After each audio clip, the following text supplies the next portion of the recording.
Alright.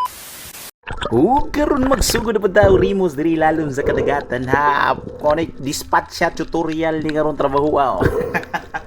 So karon dai no atong ipakita kung saan na to pag limpyo kana pag pag mercy killing sa atong mga nakuha nga isda.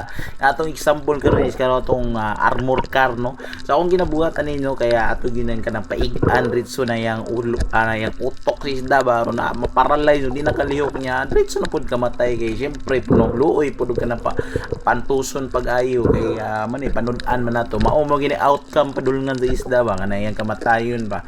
So atong gibuhat na ning armor car no kay gahi mo gini siya panit nya ulo pud na iptinggahiya. Ato ra nang ipaagi na atong diving knife sa may dorsal fin siya dapit sa iyang mga trigger no.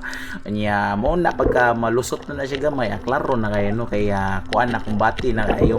Nya syempre akong ginabuhat na yan ni mo ni ako ng mga technique nga nakatunan syempre sa katong pagpamanan ako sa diha sa Lapu-Lapu kay Bro Francis mo ni ako naobserbahan sa iya kanang magkuan siya ni yang pakul kay ginang samaran ng yang wait tapit no ay yang kuan ba ya sa baba kilid kay mao lagi na ba muscle memory ng isda mo kalit play paghak na agoy patay pahak atong lubot